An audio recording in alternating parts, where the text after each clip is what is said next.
আরে সুজন ভাই যে, কেমন আছেন? আলহামদুলিল্লাহ ভাই, ভালোই আছি। আপনি ভালো আছেন? হ্যাঁ ভাই, আমিও ভালো আছি। আপনার অফিসে গিয়েছিলাম, আপনার অফিসের পিয়ন বল আপনি নাকি তাড়াতাড়ি বের হয়ে গেছেন। আরে ভাই, রোজা রেখেছি তো, খুব ক্লান্ত লাগছিল, তাই আগেই বেরিয়ে গিয়েছি। তা আপনি অফিসে কেন গিয়েছিলেন, কোনো কাজে? কাজ বলতে ওই অর্ডারের অগ্রিম পেমেন্টটা করতে গিয়েছিলাম। আপনার বাসার দিকে যাচ্ছিলাম, ভালোই হয়েছে রাস্তায় পেয়ে গেলাম। এই নেন 10 লক্ষ টাকা চেক অ্যাডভান্স।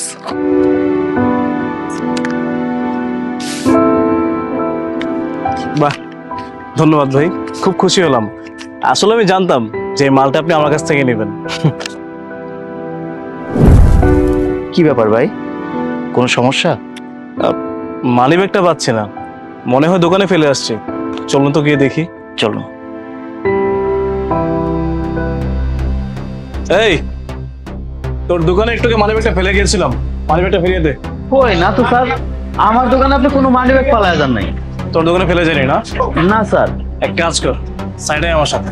আরে স্যার, এটা কি করতেছেন? স্যার শুনুন আমার কথা। আরে স্যার, আপনি এটা কি করতেছেন? ছাড়েন তো।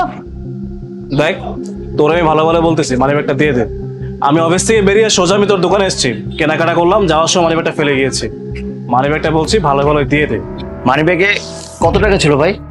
আরে ভাই, টাকা তো গুনে রাখি নাই, হবে 1000-5 টাকা। কি বলেন? এই ছেলে, তোমার তো মাথা টুপি দেখছি, মনে হয় রোজা রেখেছে নিশ্চয়। জি স্যার, আমি রোজা আছি। দেখো, রোজা রেখে টাকা চুরি করলে বা কারো টাকা সরিয়ে রাখলে এই রোজার কোনো অর্থ হয় না। তুমি যদি মানি ব্যাগটা পেয়ে থাকো, ওনার মানি ব্যাগ ওনাকে দিয়ে দাও। বিশ্বাস করেন স্যার, এই স্যার আমার দোকানে কোনো মানি ব্যাগ রাখা যায় নাই। আমি আল্লাহর কসম করে কইতাছি স্যার। তুই সহজে মানি ব্যাগ দিবে না? বল, তুই সত্যি করে মানি ব্যাগটা কোথায় লুকিয়ে রেখেছিস?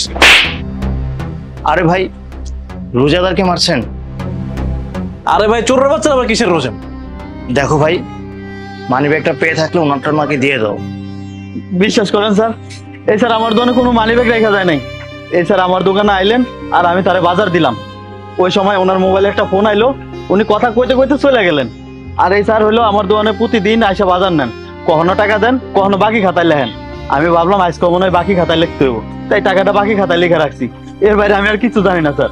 তো কত বড় সাহস, তুই এক তো আমার মানি ব্যাগ দিবি না, আবার বলছিস যে আমি টাকা না দিয়ে গেছি না? সত্যি করে বল বল। ভাই ভাই ভাই, আপনি আপনি ঠান্ডা হন। মারবেন না স্যার, আমি কোনো মানি ব্যাগ চুরি করি নাই। সত্যি কথা কইতাছি স্যার, আমি কোনো মানি ব্যাগ চুরি করি নাই। আমার দোকানে কোনো মানি ব্যাগ পাই নাই। তুই বলবি না মানি ব্যাগ কোথায় না? ওরে আজকে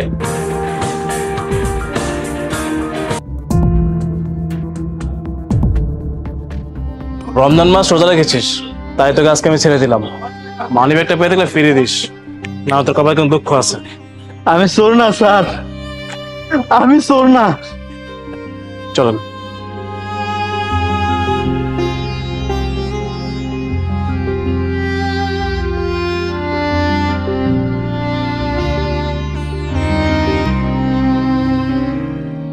ভাই দাঁড়ান, কাজটা কি ঠিক হইলো? ছেলেটা আদৌ মানি ব্যাগটা নিয়েছে কিনা সেটা একবার যাচাই করেছেন? শুধু শুধু ছেলেটাকে মারলেন না।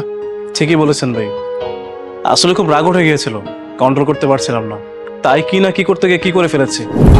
আসলে ভাই, ছেলেটা মানি ব্যাগ নেয় নাই। মানি ব্যাগ নেয়নি মানে? তখন দেখলেন না, আমার একটা ফোন আসলো, আমার পিয়ন ফোন দিয়েছিল, বললো যে আমি নাকি অফিসের টেবিলের উপর মানি ব্যাগটা ফেলে এসেছি। আর দেখুন, আমি কিছু না বলে ছেলেটাকে মেরে বসলাম। ভাই, কাজটা আপনি অন্যায় করেছেন, আপনার উচিত ছেলেটার কাছে গিয়ে মাপ চাওয়া, প্লিজ। আরে আপনি সব কি বলছেন, পাগল হয়ে গেছেন নাকি? একটা দোকানদারের কাছে কিনা আমি ক্ষমা চাইবো? ইম্পসিবল। ভাই, আপনাকে যে আমি একটু আগে একটা চেক দিয়েছিলাম না, এটা আমাকে একটু দেবেন প্লিজ। চেকের প্রয়োজন কি এখানে? দেন না, তারপরই বলছি। এই যে।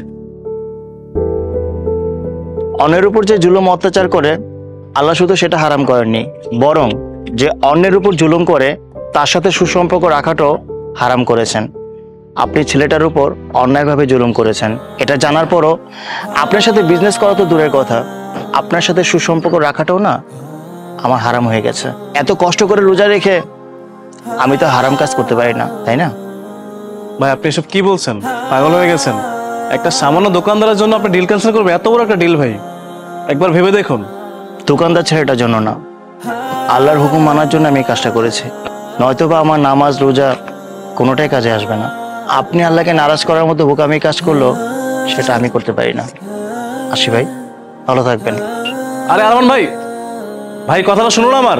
আরমান ভাই শুনছেন? আরে ভাই কিছু না বুঝি